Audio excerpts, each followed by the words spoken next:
Hello everyone, welcome to my channel. Please subscribe and stay tuned by clicking the bell icon. The Corrs journey, from rejection to fame through music and family bond. They were playing dates in the States by invitation of Gene Kennedy Smith, the U.S. ambassador to Ireland. While we were there, our manager John Hughes suggested we just turn up at David Foster's recording session in New York. Sharon, the eldest of the three Corrs sisters, recalls her green eyes sparkling. So we did.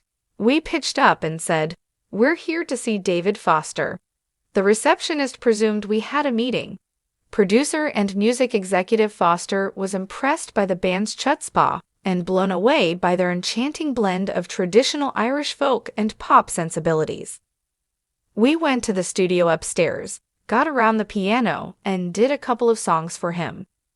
A couple of days later, we were signed to Atlantic Records, says Sharon, with a grin. The luck of the Irish, or fortune favoring the brave? That gamble turned the family band from Dundalk, Ireland, into household names. The Corrs went on to sell more than 40 million albums. Their string of magical hit singles peaked with 2000's global smash, Breathless, featuring lead singer Andrea's distinctive mini yodel. She co-wrote the song with producer Mutt Lange, then married to Shania Twain, who said she had the best pop voice in the world right now. The four siblings, Caroline, Andrea, Sharon, and their brother Jim, had formed the Corrs in 1990 when Andrea was 15, the same year that she filmed her part in The Commitments. 9 years later, we're playing to 45,000 people in Dublin's Lansdowne Road Stadium. I think the pinch me moment for all of us was selling out Wembley Arena for 3 nights in a row in 2000, says violinist and pianist Sharon, 53. I remember getting on stage, thinking, wow, and saying to Andrea, pinch yourself now. It was a high-pressure time, constant touring and promos.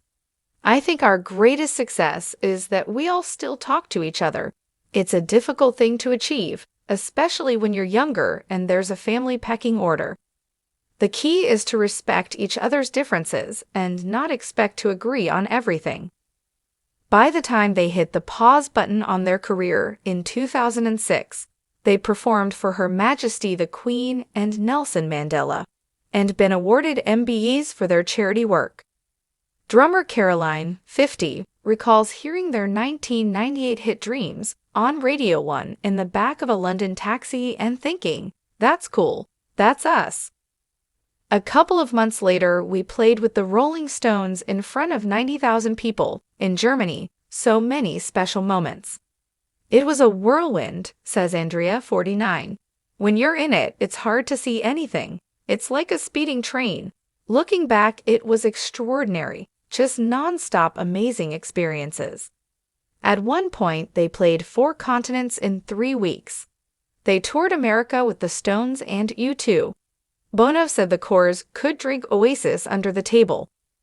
Bono is very good with his one-liners, smiles Caroline. The Corrs always had a clean image, but we definitely enjoyed a drink, as any touring band would. Sharon recalls, we have years of on-the-road stories. We'd do anything. Early on, we had to play in somebody's back garden in San Diego because a guy wanted to propose to his girlfriend. At Christmas 1997, they played the Vatican. All the artists were waiting around all day backstage, and I kept being told, there's no need to get ready yet, says Sharon. And then, suddenly, it was, you're on now. I was in such a rush, I put my dress on backwards and ran on stage. I'm pretty sure a lot of leg was revealed to the front row of cardinals. Another time in Pamplona, Spain, we came out of the hotel and were met by hundreds of screaming girls. We thought, there must be a band staying here, and then we realized it was us. It was a long way from their industrial hometown of Dundalk, in Louth Air. It's a regular Irish town. There's music in all the bars and great musicians. It's part of the Irish heritage, says Sharon. Their late parents, Jerry, an accountant at the Electricity Supply Board, and Jean, a stay-at-home mom until her 40s, performed all over the country in their band, Sound Affair. Sharon recalls, their love of life, of each other, and of making music was incredible. Mom started singing with Dad after Andrea was born, so I was 4 when they started. When I was a bit older, Dad used to take me with him. I saw them play a couple of times, says Andrea. They did covers and they were really good, but as a child I was more interested in the peanuts and crisps. Brother Jim, 59, was the initiator, says Caroline, the one who cajoled them into rehearsing while she and Andrea were still at school. We had a lot of influences which we accidentally combined, pop, rock, and traditional music. It made us feel different and fresh. We toured relentlessly for 15 years. There was friction and not much individual autonomy, but we were so young, we didn't take ourselves so seriously. We communicate better now. I'm lucky to be part of this. Their individual influences vary. For Sharon, it's Joni Mitchell. For Caroline, it's Prince and The Cure. For Jim, it's The Police. Joni Mitchell was a huge influence on me, says Sharon. I really relate to what she does and the truthfulness of her songwriting. The truth is relatable. She changed the way music was written. Lyrics became intensely important or true to what she was trying to say. Also, I was a major Police fan. Caroline. I was crazy into The Cure at school. They were so huge at the time. I adored Prince as well, and The Police before that. But The Cure's melodies were iconic, so memorable, and so was the way they dressed. Robert Smith had it. Sharon taught herself the piano, but was classically trained on the violin by a local priest, who founded the Dundalk Youth Orchestra.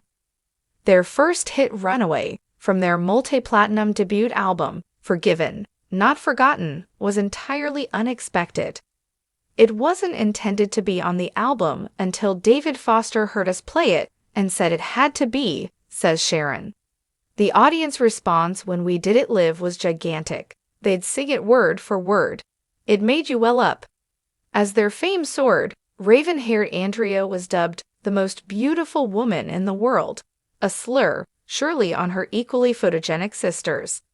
If you like the video, don't forget to like, comment, and share.